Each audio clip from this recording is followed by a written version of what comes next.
চাই ল'ব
হয় আজি সদৌ অসম আদিবাসী ছাত্ৰ সন্থাৰ সভাপতি প্ৰদীপ নাগ ডাঙৰীয়া আজি আমাৰ মাজত আজি নাই আৰু আজি তেওঁ নোহোৱাত আমাৰ এই আদিবাসী জনগোষ্ঠীটোৰ বৃহৎ এটা ক্ষতি হৈছে বুলি আমি অনুভৱ কৰিছোঁ।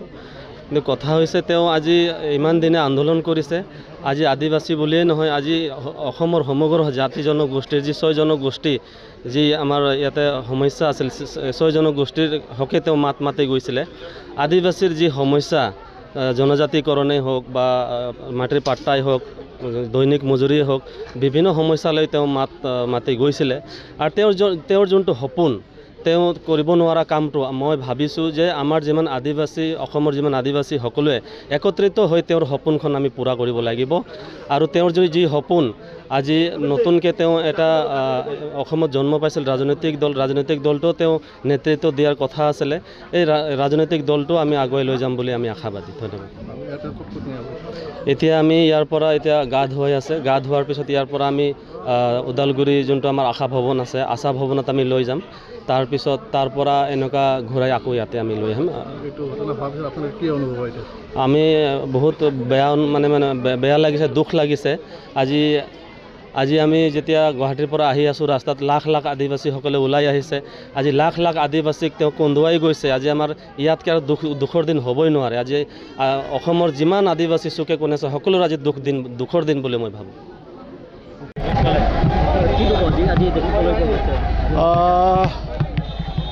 কি ভাষাৰে আচলতে প্ৰকাশ কৰিম, কেউ ভাষা নাই। আদিবাসী সমাজৰ বলিষ্ঠ কণ্ঠ প্ৰদীপ নাগ ডাঙৰীয়া আজি আমাৰ মাজত নাই। যিজন ব্যক্তিয়ে প্ৰত্যেকটো ক্ষণতে আদিবাসী সমাজখনৰ অধিকাৰৰ কাৰণে, আদিবাসী সমাজখনৰ প্ৰগতিৰ কাৰণে, আদিবাসী সমাজখনৰ অধিকাৰৰ কাৰণে সদায় মাত মাতি আহিছিলে। মই তেখেতৰ আত্মাৰ সদগতিৰ বাবে অন্তৰকৰণে ভগৱানৰ ওচৰত প্ৰাৰ্থনা কৰিছোঁ। পৰিয়ালবৰ্গক সমবেদনা জ্ঞাপন কৰিছোঁ। আৰু যিসকল আদিবাসী ছাত্ৰ সন্থাৰ কাৰ্যকৰ্তাসকল আছে তেখেতসকললৈ বিনম্ৰতাৰে অনুৰোধ জনাম যে প্ৰদীপ নাগ ডাঙৰীয়াই যি সপোন লৈ পেলাই আচলতে এই সংগ্ৰাম চলাই গৈছিল, সেই সপোন যাতে বাস্তৱিত কৰিবৰ কাৰণে অন্যান্য যিসকল কেডাৰ আছে তেখেতসকলে যাতে নিষ্ঠা আৰু সততাৰে সংগঠনটোৰ কাৰণে কাম কৰিবলৈ সমাজখনক আগুৱাই লৈ যাবৰ কাৰণে দায়িত্ব পালন কৰে। যিহেতু এজন বৰিষ্ঠ কণ্ঠ আছিল, এই কণ্ঠটো তেখেতৰ বাবে অসমৰ বাবে হেৰাই গৈছে নেকি বাৰু? কোনো কাৰণতে হেৰাই নাযাব। প্ৰদীপ নাগৰ দৰে হাজাৰ হাজাৰ কণ্ঠ ওলাই আহিব। Thank U.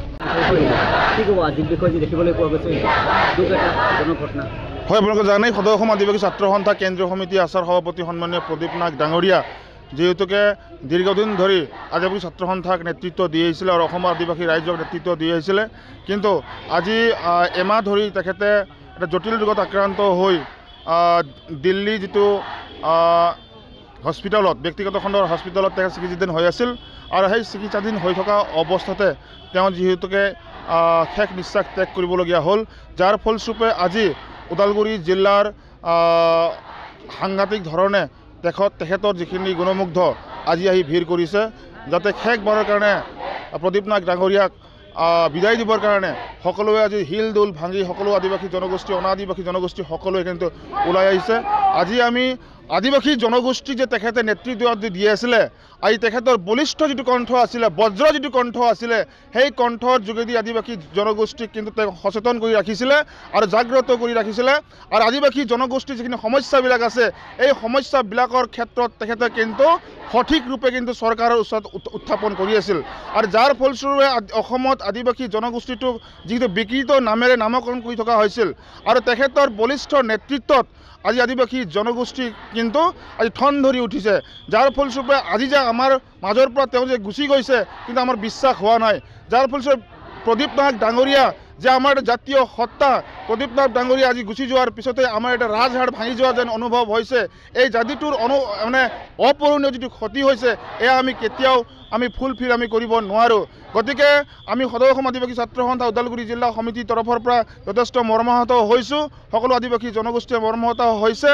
আৰু এই জেগাতে আমি ক'ব বিচাৰিছোঁ যে তেখেতৰ যি নেতৃত্ব আছিলে আদিবাসী জনগোষ্ঠীৰ ক্ষেত্ৰত, আদিবাসী জনগোষ্ঠীৰ কাৰণে যিখিনি তেওঁ অৱদান দি থৈ গৈছে, তেখেতৰ যিখিনি নীতি আৰু আদৰ্শবিলাক আছিলে, আমি নিশ্চিতভাৱে তেখেতৰ নীতি আৰু আদৰ্শক আমি ক্ষীৰোগিত কৰি আমি আগন্তুক দিনত যি আদিবাসী ছাত্ৰ সন্থাৰ যিখিনি আমাৰ আন্দোলনবিলাক আছে, সেই আন্দোলনবিলাক আমি অব্যাহত ৰাখিম।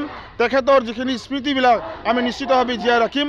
তেখেতৰ যি আদৰ্শ স্মৃতিবিলাক আজি অনুপ্ৰেৰণা হিচাপে আমি লৈ আগুৱাই যোৱাৰ কাৰণে আমি চেষ্টা কৰিম। সদৌ অসম আদিবাসী ছাত্ৰ সন্থা আছা ওদালগুৰি জিলা সমিতিৰ তৰফৰ পৰা তেখেতক আন্তৰিক শ্ৰদ্ধাঞ্জলি জ্ঞাপন কৰি আৰু শোকসন্তপ্ত পৰিয়ালবোৰক আমি গভীৰ সমবেদনা জ্ঞাপন কৰিছোঁ। আমি আশা ৰাখিছোঁ যে অনাগত দিনৰ যি কাৰ্যসূচীবিলাক আছে, তেখেতৰ যিখিনি সৎকাৰৰ পৰা আদি কৰি গোটেইখিনি যিখিনি আছে নীতি নিয়ম অনুসৰি কৰা হ'ব।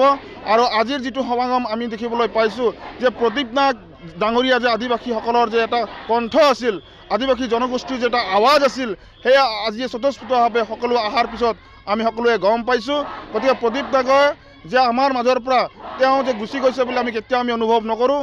তেখেত আমাৰ মাজত, আমাৰ সকলো আদিবাসী জনগোষ্ঠীৰ অন্তৰে অন্তৰে তেখেতৰ যি স্মৃতিবিলাক জিলিকি থাকিব। গতিকে এইখিনি কথাই ক'ব বিচাৰিছোঁ। গতিকে প্ৰদীপ নাথ ডাঙৰীয়া যে আজি সকলো জাতি জনগোষ্ঠীক লগত লৈ তেখেতে কিন্তু কাম কৰি গৈছিল, অসমৰ কাৰণে কাম কৰিছিল। আৰু আজি তেখেতে আমাৰ মাজৰ পৰা যি গুচি গৈছে, সেয়া আমি কেতিয়াও তেখেতক পাহৰিব নোৱাৰোঁ। তেখেতৰ যি পৰিয়াল, দুগৰাকীকৈ সন্তান আৰু পৰিবাৰ আৰু তেখেতৰ পিতৃ মাতৃ আজি তেখেতে এৰি থৈ যাবলগীয়া হ'ল। গতিকে জাতিৰ কাৰণে তেখেতে যিখিনি আমাক সময় দিলে, সেই সময়টো তেখেতৰ বহুমূলীয়া সময় আছিল। আৰু তেখেতৰ যিখিনি কৰ্মৰাজিবিলাক আমাৰ মাজত সদায় বাহাল থাকিব। নিশ্চিতভাৱে চৰকাৰক আমি আদিবাসী ছাত্ৰ সন্থাৰ তৰফৰ পৰা এটাই কথা আমি জনাব বিচাৰিছোঁ যে চৰকাৰে এই পৰিয়ালটোৰ ক্ষেত্ৰত এটা ভাল যাতে এটা চিন্তা কৰে। কাৰণ প্ৰদীপ নাথ ডাঙৰীয়া যে এটা জাতীয় এটা নেতা, প্ৰদীপ নাথ ডাঙৰীয়া যিহেতুকে অসমৰ কাৰণে কাম কৰিছিল, অসমৰ জাতি সত্তাৰ কাৰণে কাম কৰি আছিল, সেইকাৰণে চৰকাৰে যিটো পৰিয়াল আছে, পৰিয়ালক যাতে ভাল এটা সংস্থাপন দিবৰ কাৰণে আমি আদিবাসী ছাত্ৰ সন্থাৰ তৰফৰ পৰা বিনম্ৰতাৰে আমি দাবী জনাইছোঁ।